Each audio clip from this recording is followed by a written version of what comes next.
Well, good afternoon, everyone. My name is Alicia Miles. I'm the director of Air University Library. We're very excited to have you joining us today. We have a wonderful presentation planned. We also have some other great events coming up here soon in the library, and I'll post a link about those in the chat. In April, it is National Library Week, and we have Connect with Tech, as well as several other events. Additionally, I want to remind everyone that the Teaching and Learning Center has a wonderful event coming up in Sottle, April 13th and 14th. And that event is learning more about military scholarship on the teaching. I will also be posted into the chat. Today, we have a great presentation from Ms. Pia Jordan to tell us more about the nurses at Tuskegee. And to introduce Ms. Jordan, we have Colonel Angela Lasik. She is the Chief Nurse Executive at the 42nd Medical Group here at Maxwell Air Force Base. Colonel Lasik. Hi, thank you so much for this opportunity. It's always a pleasure to have an opportunity to talk about our founding mothers in this case, as you will, really the pioneers who paved the way for us in our profession as a nurse and as a military member. So Ms. Pia Jordan is the project director of the Tuskegee Army Nurses Project. She's currently working on a multimedia documentary on the Army Nurse Corps members who served with the Tuskegee Airmen at Tuskegee Army Airfield during World War II. Her mother, Louise Virginia Lomax Winters, was a first lieutenant and one of those nurses. Ms. Jordan retired in 2018 as an associate professor in the School of Global Journalism and Communication, Department of Multimedia Journalism at Morgan State University in Baltimore. In addition to teaching, she served as an advisor to the Morgan State University Association of Black Journalism. She taught hundreds of students in multiple areas of broadcast journalism, and many of her students have moved on to other projects, some of which are commercial news operations in various roles, which include reporting. In addition to that, she's the writer of an award-winning screenplay that she's attempting to have produced. It is my distinct honor to welcome Ms. Pia Jordan.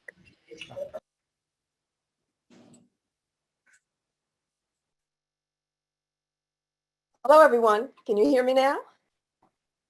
Yes, ma'am. We can hear you. So I can start. Well, yes, ma'am.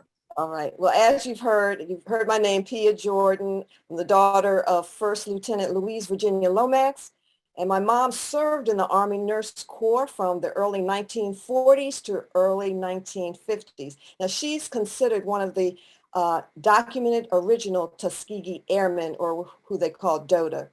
Now, her first assignment was to be stationed at Tuskegee Army Flying School from 1943 to 1946. Now, 46 is when the Tuskegee base started closing. Now, as you see, I call my presentation My Mother's Scrapbook. Now, I'm her only child, and I have a vague memory of seeing the scrapbook as a child, but I never asked her about her Army experience, and she didn't really talk about it. And that's something I hear from other children of the airmen and nurses. I guess they were just mom and dad to us. However, in 2006, she had several mini strokes. She went from independent living to a nursing home, and she had developed mild dementia and not having the body strength to walk. So I had to clean out her apartment. And I found this scrapbook stuffed with pictures, dance invitations, and other items. Now, for those of you into scrapbooking, you'll understand this. I put all her stuff in some sort of order in the book. And then it hit me. I realized my mother was part of the Tuskegee Airmen experience. And at that time, I had to pick myself because, I'm a journalist and I had not worked on this project earlier. So after I had my career in broadcast journalism, I started teaching at Morgan State University, and a colleague encouraged me to do a multimedia documentary on the nurses. And by the way, I donated the scrapbook along with some of my mother's other memorabilia from the base to the Smithsonian Institution Museum of African American History and Culture in Washington, D.C. Now, what you're seeing now, these are some of the nurses who served at Tuskegee Army Flying School, and it went by other names as the years progressed, the Tuskegee Army Base, et cetera, et cetera. And Keep in mind, these would be the men who would become later known as the Tuskegee Airmen. But I have to emphasize, these men were at that point in pilot training. Now, I've been researching the role of the nurses on that base. And as you heard, my work is called Tuskegee Army Nurses Project. I've interviewed some of the nurses, Tuskegee Airmen who knew them, and some relatives of the nurses.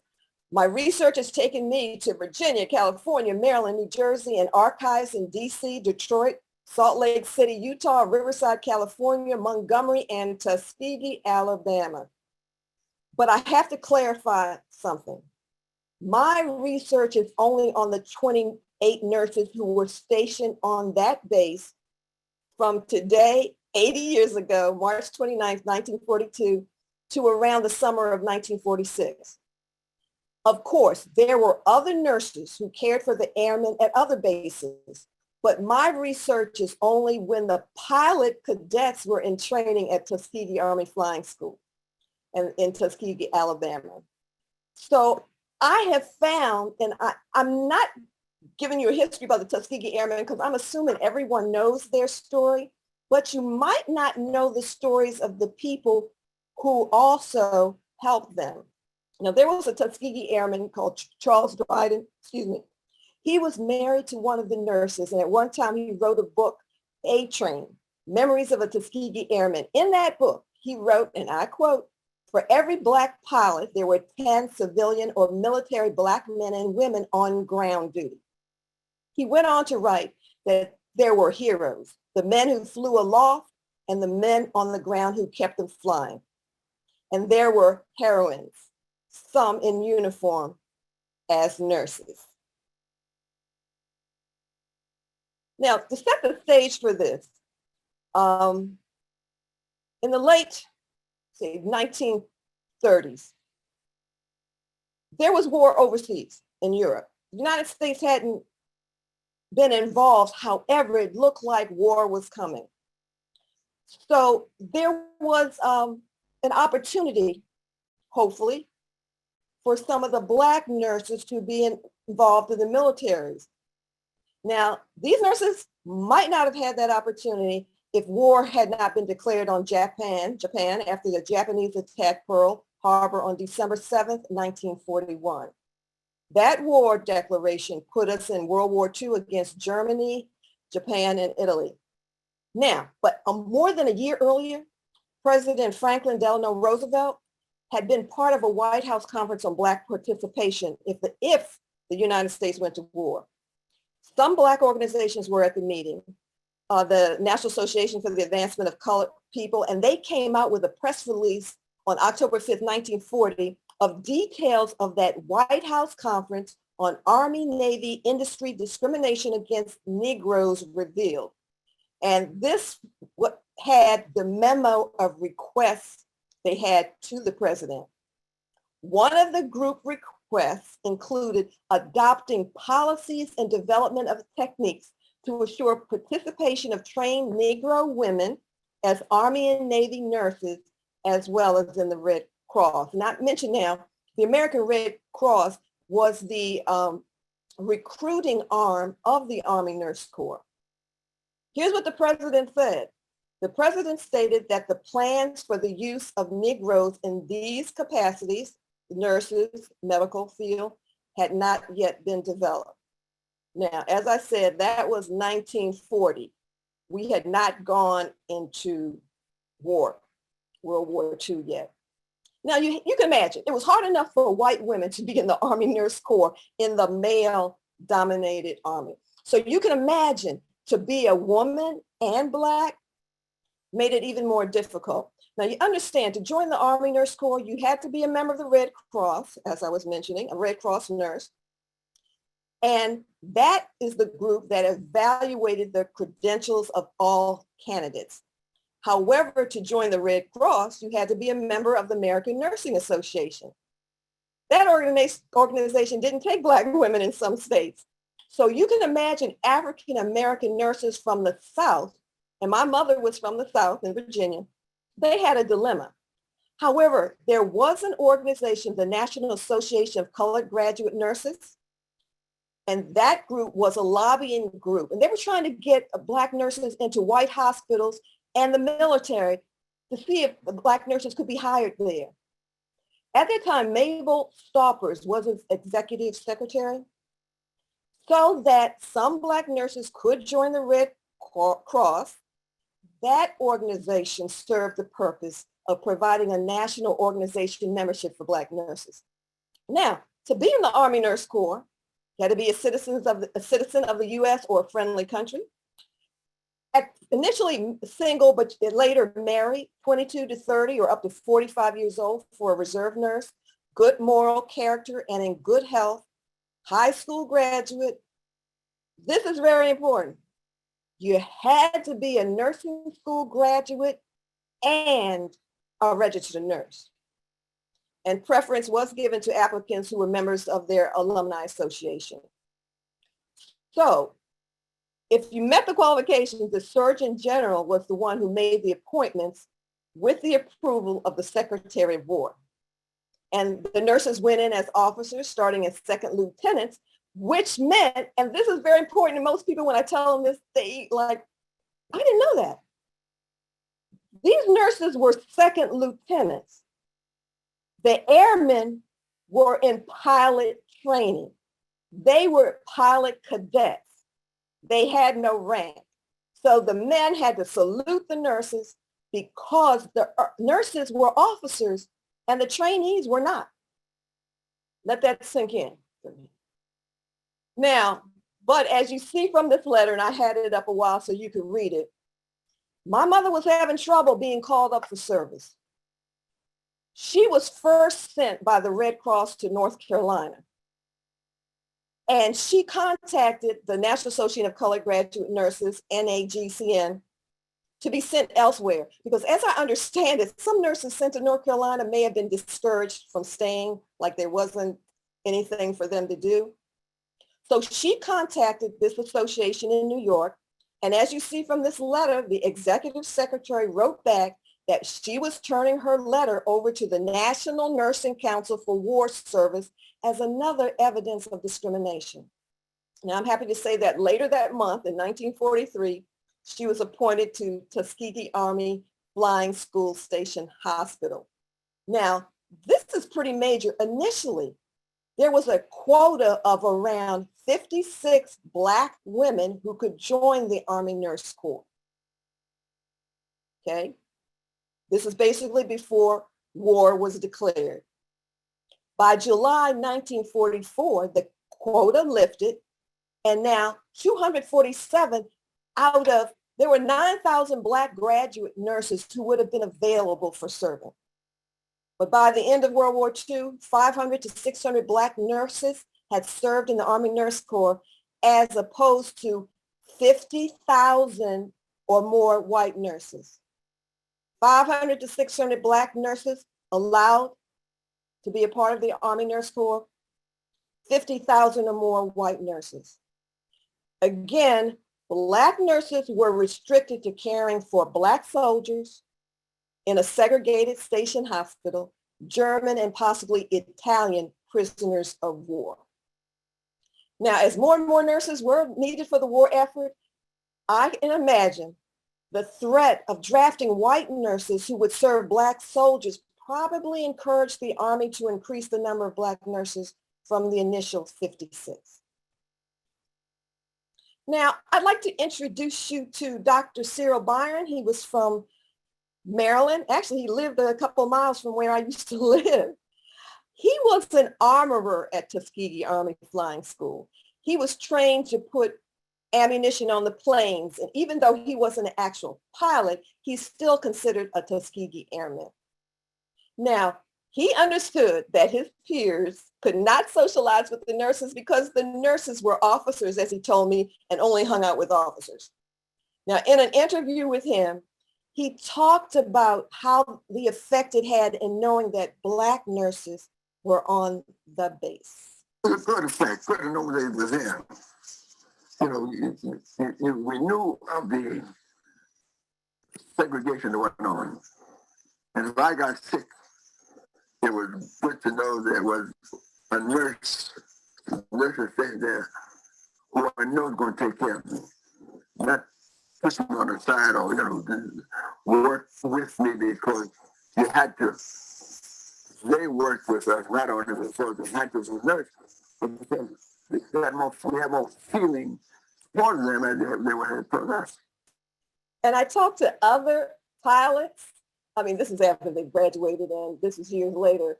One of the pilots told me how when he was a pilot cadet, how impressive it was to see the caliber of these professional women, something he had not been used to back home. Now keep in mind, they were probably late teens, early 20s at that time. Now, a couple of the former pilot trainees told me they would pretend to be sick so they could see the nurses.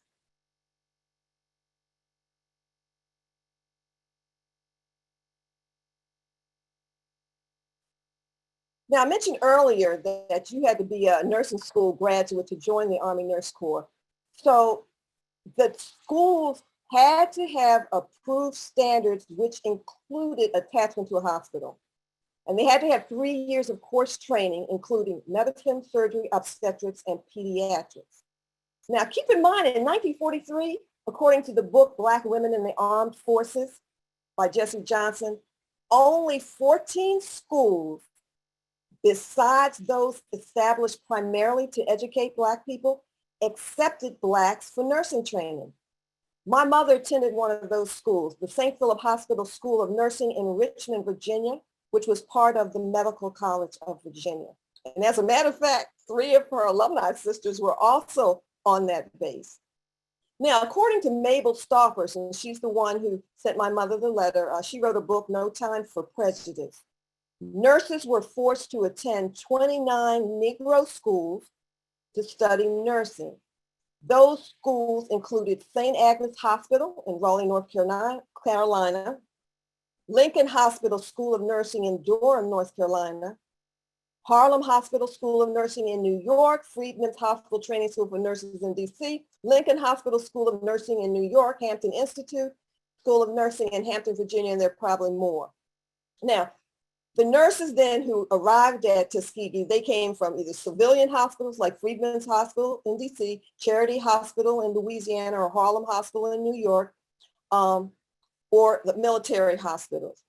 Now, the Tuskegee Army Flying School put out a press release that read that the 13 original nurses who arrived at Tuskegee from Fort Bragg, North Carolina, they came from Fort Bragg, North Carolina, and Camp Livingston, Louisiana, excuse me.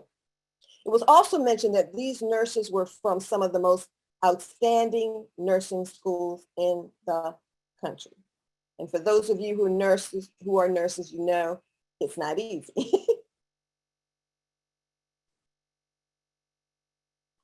So as I mentioned, the first 5 nurses arrived on March 29th, 1942. Lieutenant Della Rainey was their principal chief nurse, and she's the first African-American woman in the Army Nurse Corps during World War II. Also, another chief nurse was Catherine Ball, Ruth Spate, and Gertrude Scott. And in a newspaper article, there was a woman named Mary Petty. She'd been mentioned, but I couldn't find her actually in the station hospital records. But probably because later she was head of nurses overseas in Europe. And since you all are at Maxwell, Maxwell Air Force Base kind of oversaw Tuskegee Army Flying School, and the chief staff nurse at that time, Captain Ruth Yates Rittenhouse, she was the Army Air Force Eastern Flying Training Command at Maxwell, and she was in charge of the nurses at this command. Now, the top picture you see Della Rainey, who's the principal chief nurse. She's pointing to some of her other nurses. They were in gas mask training. Now, at any one point, there were only 20 nurses at Tuskegee Army Flying School at the station hospital. By the time they ended, and I believe the picture you're now seeing are the only nurses that were left. Usually it was like about 5 that were left. My mother was one of those 5. All right, this is basically the station hospital structure. Key officers and enlisted personnel, they were assigned on August 27, 1941. So they were there about a year earlier than the nurses. Now the hospital was all, as it's been mentioned in reports, colored. Now for those of you, I'm hoping you understand, back when my grandparents were around, I guess in the 20s, 30s, they called African-American people, people of color, colored people. Then my parents from the 40s and 50s may have called people of color Negroes. And then we have Black and then African American. So as I use these terms interchangeably, it pretty much means the same thing. Now, the hospital was all colored from activation in September 1941 to May 1942. And at that time, there was a Major DeHaven Hinkson of Philadelphia. He was in command. He came from Fort Bragg. Now, the construction of the 25-bed hospital began in January 1942, but before they had a hospital bed, they had to use Tuskegee Institute and Veterans Hospital until then. And by 1946, when the base was closing, the station hospital had grown to 154 beds. Now, in May 1942, there was a new post-in-flight surgeon who also held the position as station hospital. Commanding officer was a white man, Major Richard C. Cumming, who later was promoted to lieutenant colonel, and by August 1944 to full colonel. He would be overseeing the entire medical unit, which consists of nursing services. Now, the hospital was divided into wards. Ward 1 was surgical. Ward 5 was the female ward with a female outpatient clinic. That included infants and children. Now, the sub-depot was supplies. The dispensary, that's where medicines were prepared or dispensed. Now, here is the structure, basically, of the nurse organizational church. Now, this chart reflects a period when there were just 20 nurses on base. Even though, as I mentioned earlier, 28 nurses served there, there were only 20 nurses on base at any one time. And again, Ward 1 was surgical, Ward 2, 3, and 4 medical, Ward 5 was the female ward. And as you see, my mom was a medical nurse. And then you see the sub-depot and dispensary. And this is a picture of who became Colonel Cumming here. You see the hospital administration building, and you see the dental clinic, lab, pharmacy department. And this is from the 1942 yearbook for the base. Now, the duties of the nurses, pretty much, you see here, they cared for the entire base, pretty much. And there were 3 shifts, 7 to 3, 3 to 11, 11 to 7. However, one of the nurses did mention to me a 12-hour shift, but what I saw recorded was that the shifts recorded were basically 8-hour shifts. And as my mother told me, basically they took temperatures, blood pressure, washed up the patients. And here, as you see on this screen, are pretty much what they did. Now, this is my mother. I had a shadow box made for her. This was, years before she died. And my mother told me that they not only helped with the physical ailments of these young men, but they also helped with something else. I knew some of them because they would come to the base hospital too for treatment. And as I said, the treatment would be for pneumonia and influenza and colds and minor things like that. And if they had any serious illnesses, they would fly them to other places. But I had a chance to talk to the young cadets, and they were young. They were 19 years of age, and some of them would be homesick and everything of this sort. And I was a sounding board for them, and that was very interesting. Well, as a matter of fact, my mother became a psychiatric nurse at St. Elizabeth's Hospital in DC. After Tuskegee, she was transferred to Lockbourne when the base was closing. She and a group of the nurses, they had been transferred to Lockbourne Air Force Base in Columbus, Ohio. And while there, she was trained in psychiatric nursing because they sent her to St. Elizabeth's Hospital in DC, and that's where she ended up her career. I knew someone. Now, when a nurse got sick, another nurse would usually take care of her. And the sicknesses the nurses had included colds, the flu, and coughing. Now, there was an annual station hospital bulletin, and it gave statistics on illnesses. Or I just wanted you to see some of the illnesses that the medical team at the station hospital had to deal with.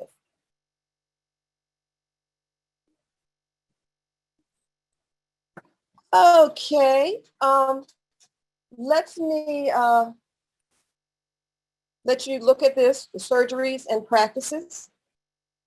That's from that report.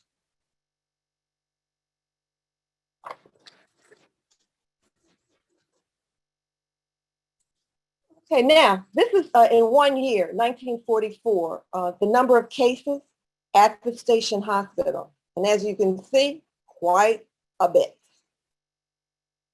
Now, this man, Oliver Goodall, he said, he's Oliver Goodall and he's good all over. He was actually a Tuskegee Airman pilot. And I showed him my mother's picture. And as you see, he has the scrapbook. Before I gave it, I donated it to the museum. And when he saw my mother's picture, he laughed because he said she was his nurse when he had the mumps. And he also said they knew they could look at the nurses, but not touch. So I want you to hear what he had to say about them. Nurses at that time had to be extraordinary because we had some good nurses and some of the best doctors going. Now, as a nurse, these nurses were coming in trained as nurses, but they had to learn the military protocol for officers in the military. The principal chief nurse, and you'll see more about Della Rainey in a few minutes, that some of the nurses could take on a role as a flight nurse. However, I understood some nurses did not like to fly. Now, you may have seen this publicity picture of some of the nurses standing around a plane, but I believe this was more for publicity. Now, you see the gas mask picture, a couple of the nurses, but they were trained basically in Army organization, gas mask drills, and 10-mile monthly hikes. And when they had their station hospital anniversaries, they brought in speakers on various topics, and they had opportunities to be trained in anesthesia and, like I said, psychiatric nursing, even beyond what they brought to the service at that time.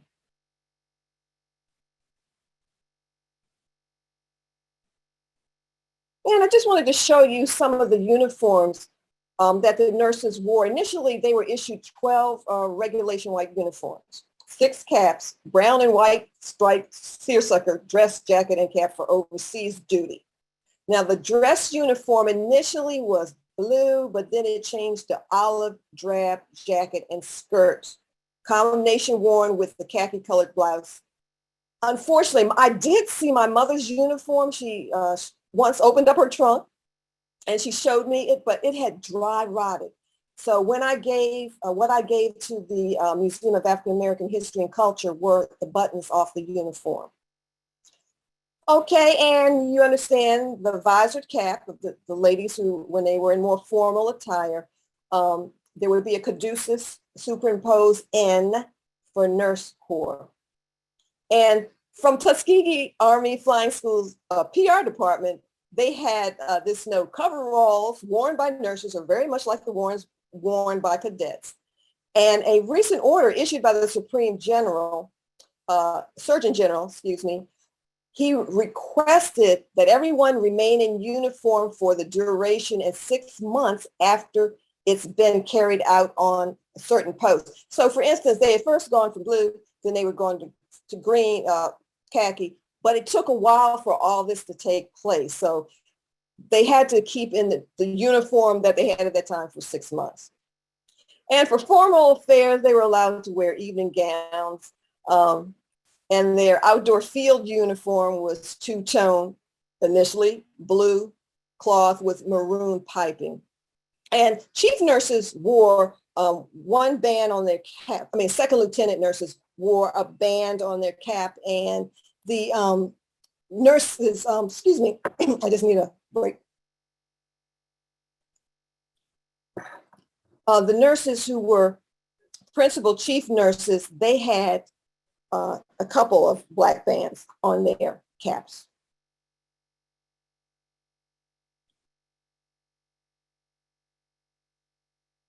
And here's some of the off-duty activities they had. Of course, there were dances. My mother says she played 20-cent poker and that she usually won a lot.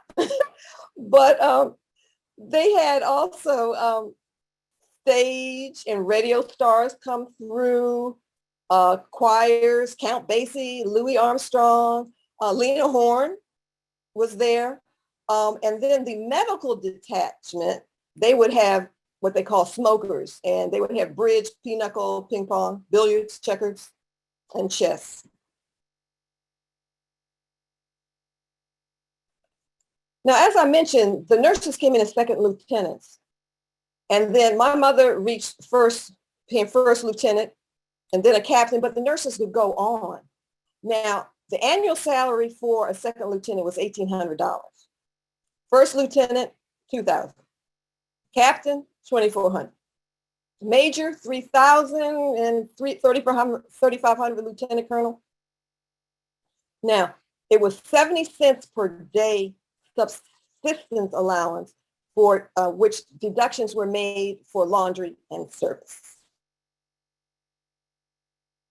Now, of course, there was romance on the base. And here are just some of the nurses who married the airmen. And I don't want to spend a whole lot of time on this, but here are just some of the few of them.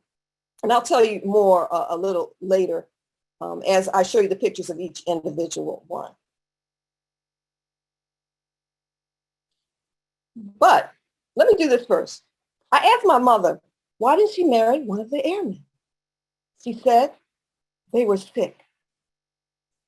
Of course. But really, she was saying she wasn't serious enough. So, but let me share something with you. There was one young cadet who asked my mother to marry him. She told me he had appendicitis. And this is what he wrote to her. Miss Lomax is such a cute little trick. No wonder the boys all get sick. Then begged for Ward 4, where they asked nothing more than not to get better right quick. However, there was one of the pilot cadets. His name was Cleveland Clark. He was an aviation student in class 44J, cadet detachment. He wrote this poem to my mother. She is an angel of mercy,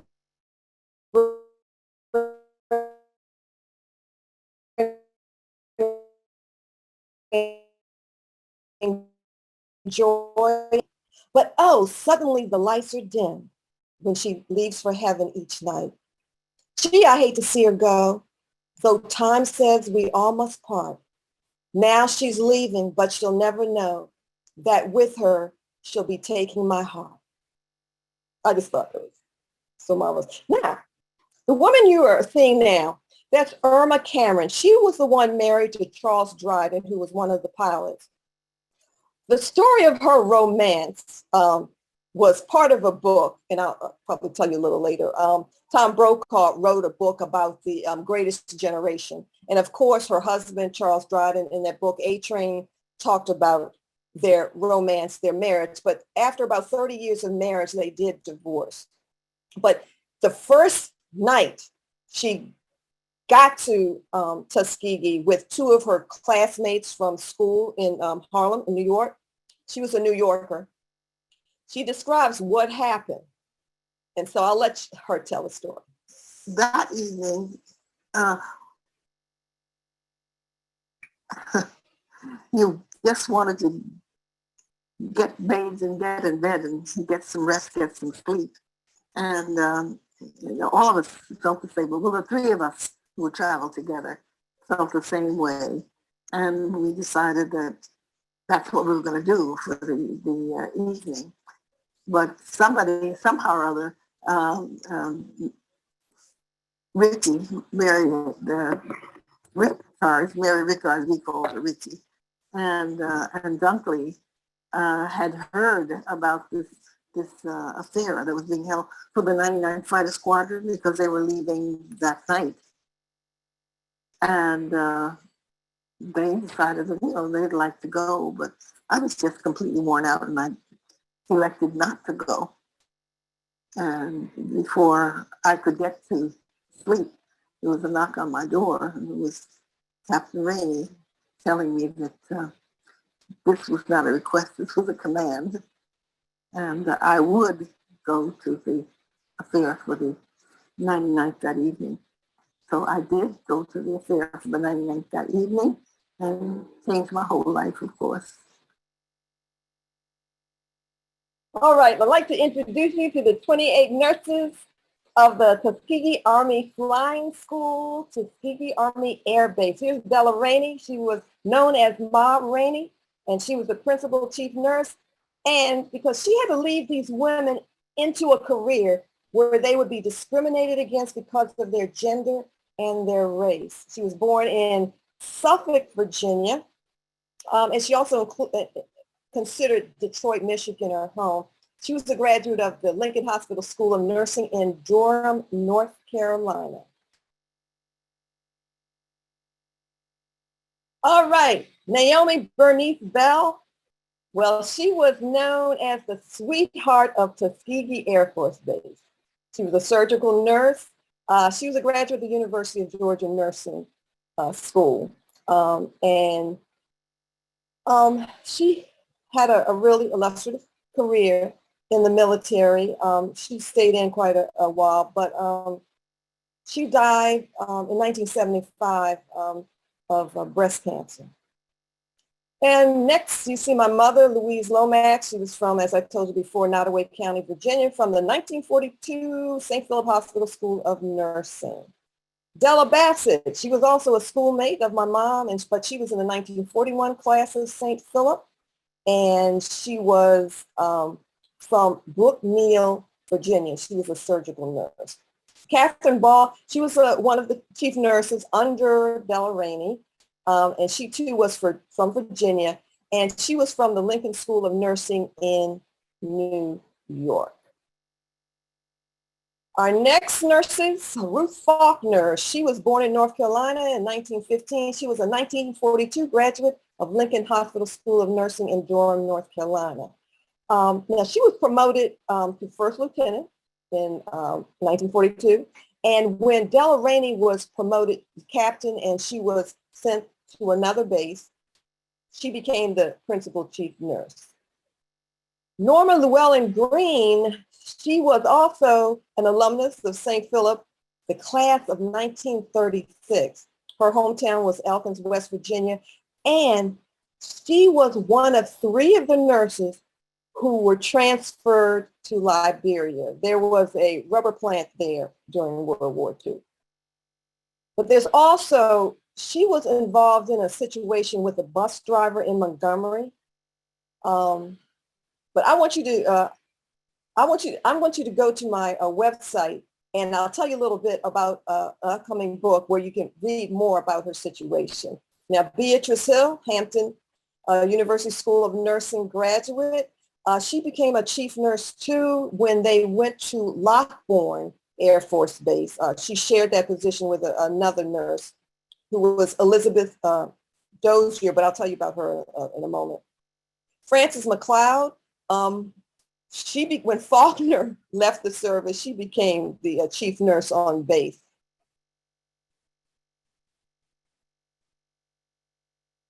Next group,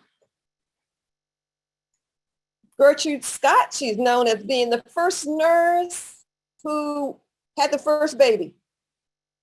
She was married to a Captain Roscoe Burton. He was the headquarters property officer. Now, Fatima Smith, she's from Hazelhurst, Mississippi. She also was transferred to Liberia. Ruth Faith, she was a surgical nurse. And the picture you saw earlier with the 4 nurses in front of the airplane, she was one of the nurses. And when she was in school, she saw in a book that picture, and she didn't realize really what place she played in the history of African Americans in the Army Nurse Corps. And she attended St. Agnes School of Nursing in Raleigh, North Carolina. And Sarah Thomas, she was also one of the nurses who transferred to Liberia, and she was from Marion, Alabama. Here are some other nurses, and I'm going to kind of go through these fast because I can't see you, so I don't know if you all are bored or what. Mincy Trotter was another of my mother's schoolmates. She was from Roxborough, North Carolina, so she graduated from the St. Philip School of Nursing class of 1940. Now, Abby Voorhees, as you see here, she was from New Orleans, Louisiana. She died in 2020, and she was 104 years old. She and my mother were great friends. We even traveled with her overseas. She was married to one of the airmen, Mac Ross, who was one of the 5 airmen, the first 5 who graduated from Tuskegee Army Flying School. Unfortunately, less than a year after they were married, he was overseas in Italy. He was killed. And she's told me a story about it, and I want you to get my book to read about all that happened. But when Abby and my mother and I, we went to Europe and we were in Italy, she did not go visit his grave because he was buried in Italy. And I don't know if she visited the grave later in life, but she told me that was just such a hard time, you know, less than a year of marriage and he was dead. Okay, Elsie Wallace was born in 1909. She was discharged in 1945. She died April 5th. She came in as a 2nd lieutenant. She was a medical nurse, commissioned June 18th, 1941. Octavia Bridgewater, she was one of the older nurses. She was born at Fort Harrison, Montana. Her father had been in the Spanish-American War. And she attended Lincoln School of Nursing in New York City.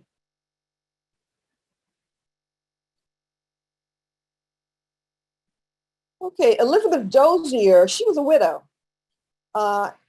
And she was a graduate of Atlanta's Grady Hospital School of Nursing. She came in as a 2nd lieutenant. And she was one of the first nurses who transferred to Lockbourne, and she was one of the chief nurses there until the other nurses came over who had remained in the service. Okay, Alice Dunkley was one of, as I mentioned, Irma Cameron's schoolmate. They weren't in the same class. And so they all 3 of them came from New York. She grew up in Jamaica, but she was born in Baltimore, Maryland. Grace Scott, I found her in the hospital roster of 1946. She was one of the last nurses on the base. However, I found a letter, because she was from Massachusetts. According to Abby, told me she was from Massachusetts and played the piano. But the letter from, I think it was from her, suggested she tried to get into the Navy Nurse Corps first, but the Navy Nurse Corps didn't have African-American nurses at first. So she probably said, well, I can't get in the Navy, I'll go for the Army Nurse Corps. Mamie Frierson, she was a twin. She was in the 1943 graduate class of St. Agnes Hospital School of Nursing in North Carolina. And she was one of the 5 nurses who was on the base as it was closing.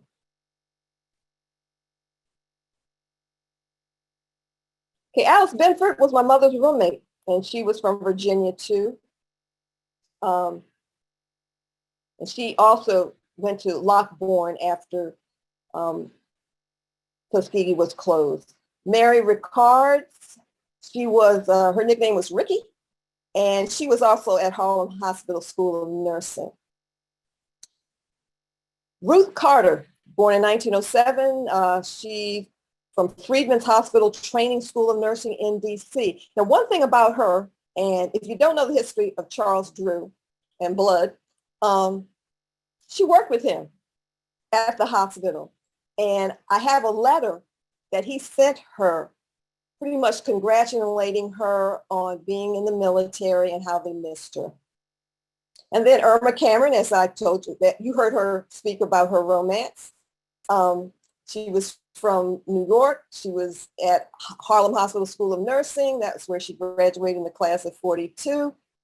And the book I was telling about, Tom Brokaw, where her story, her romance is explained.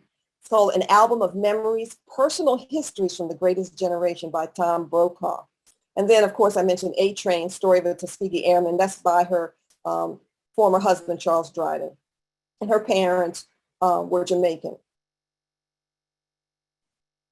And these are the last ones I have for you. Susie A. Pinkley. She was a widow, too. She came from Fort Devens, Massachusetts. I talked to one of the nurses at who was at Lockbourne, who is still living. She said this woman was unhappy. And she sent a letter to the Assistant Civilian Aide to the Secretary of War. She wanted to remain on active duty, but she wanted to be transferred. She wanted to be relocated to some place where Black nurses were stationed. So she was sent July 1946 to Tuskegee, and Tuskegee was closing down at that time, but that's where they sent her. But she did go to Lockbourne. She was transferred to Lockbourne. Marjorie Franklin, and if Janet Tarali, if I'm pronouncing her name right, she helped me get information about this woman. Marjorie Alice Franklin was born in Iowa. She lived in the Chicago area and in Ann Arbor, Michigan. She was a graduate of the University of Michigan Hospital School of Nursing in 1924. She even helped integrate her nursing dorm. She also was working in Tuskegee at a point institute, physical therapy, dealing with polio victims. But she did join the Army Nurse Corps on May 1st, 1944. And even while she was in the Nurse Corps, she also was assigned at one point to physical therapy. And Elise Dolores Grant, last but not least, she was one of the last ones who came on the campus. But by July 15th of 1946, she too was no longer in the service. But she was born in Sylvania, Georgia. Now, a family member told me that she was a graduate of Savannah University, State University School of Nursing. However, I also saw a card that suggested she attended Lamar School of Nursing in Augusta, Georgia. Now, after her separation from the military, one of her sons told me she worked in Georgia, New York, and California.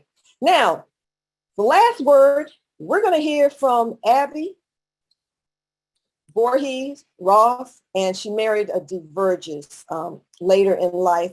She's a little slurred, but I'm going to give her the last word. And as I told you, she died at 104 years old in 2020.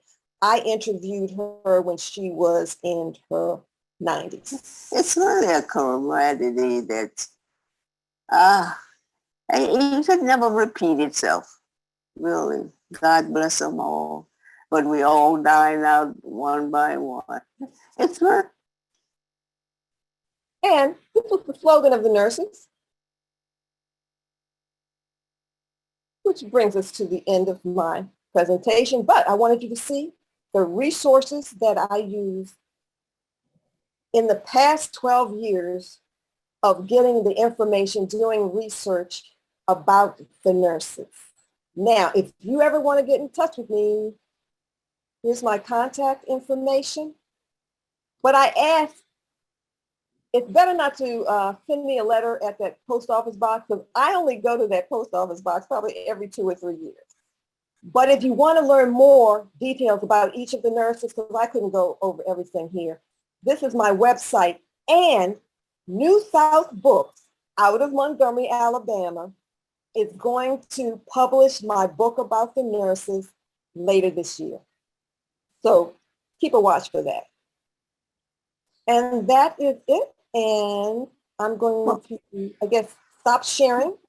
Well, Ms. Jordan, yes, thank you, Ms. Jordan, so much. This has been a wonderful presentation. And I just want to take a moment to say thank you to our speaker, Ms. Jordan, for your time today. Also to Colonel Lasik for introducing our speaker, and to Alexi Aldridge, Dr. Mehmet Ali, and the Academic Services Diversity and Inclusion Council for all of their work on putting all of this together. We really appreciate it. We do have a couple of questions in the chat if you have a few more minutes, ma'am. I have all the time. Okay. Great. The question we have is, did you take oral histories of your mother, or was your knowledge of her experiences gained over the years? Did she often talk about her life and service? No. That's one of the things when I talk to other children of nurses and Tuskegee Airmen. I do a couple of things, but basically, about her personal life. And when you get the book, you'll see more information about that. But you know what I think has happened as children, we may not have been very interested in, oh, mom and dad, what did they do? Oh, was she in the military? Whatever. It was like that. However, the 1940s was a period of segregation. And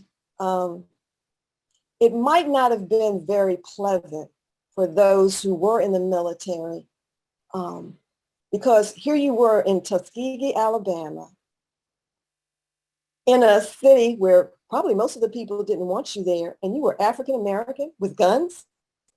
And I know Tuskegee Institute at that time had students, Black students, who were on campus there, but they spent most of their time on the base because there could have been, different situations. And in my book, I go over some of the things that happened. And I'll just share this with you too. As you probably saw from the picture of the nurses, my mother was the one who was she's over my right shoulder, if you can see her. First Lieutenant Louise Lomax.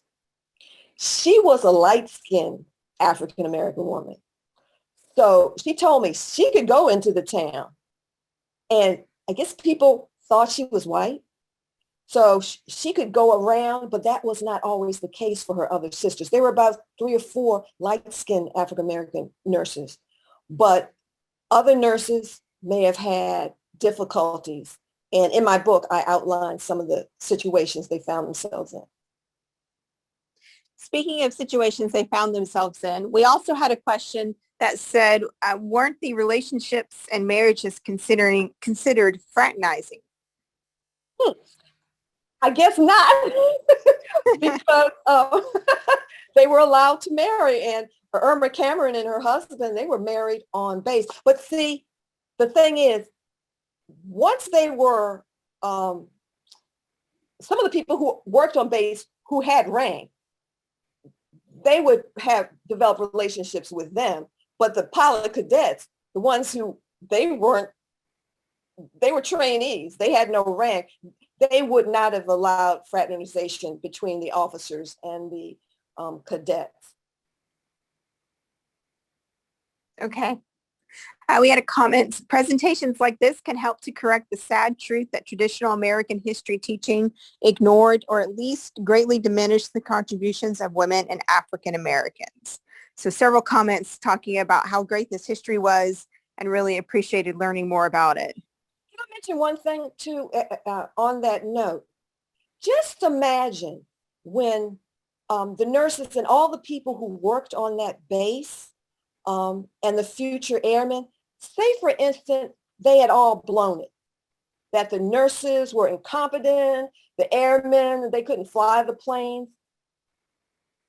The military was integrated later in the 40s by President Harry Truman through an executive order. But would that have happened if the pilots and the nurses hadn't been as professional as they were? So just think, you from history, you learn things, so maybe not to repeat some things. But would the military have been integrated if that Tuskegee Airmen experience and, other nurses were in other locations, but what if Black personnel, nurses had blown it? Where would we be today? So it was good. These nurses were registered nurses. They were graduates of nursing school. So they represented. Okay. The next question was, where can we buy your book? All right. As a matter of fact, the book is finished. It's written. And before I came on, my publisher, she's going to talk to me probably in about an hour because they have to start the promotion. Right now, it's not in print yet. I'm told by the fall, the book should be out. I'm not sure if the title of the book that I have now is going to be the same title, but keep your ears and eyes open. And of course, I'll get the information out to the Air University and to the library when it is available, because what's going to happen, as I understand, they're going to have people sign on who are interested in the book before it's actually published, so that you'll be able to reserve a book in advance. But until I hear from the publisher definitely what's going to happen, there's no book out there, but there will be. Great. Someone else, where can we follow you on social media so we know when the book drops? All right. I'm on Twitter. I am on, now I've been having some trouble with my Tuskegee Facebook page, but I'm also PMW Jordan, Facebook. I'm on Twitter, Facebook, Twitter and Facebook are basically my, and my website, which is still on www.tuskegeearmynurses.info. I definitely will put it on my website.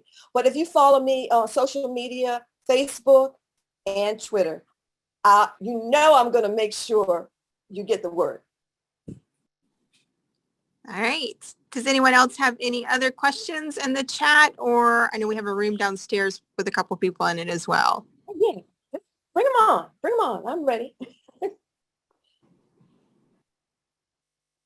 All right. Hang on. We've got a chat message coming in. Hang on one second for me. Oh, people are posting and letting everyone know the link to your Facebook for your PMW Jordan, as well as the link to your Tuskegee Army Nurses contact information. So if you're looking for that information, it is in the chat. And you see my Gmail address if you ever want to email me or call at that number. But again, please never mail, because I won't see the letter for about 2 years.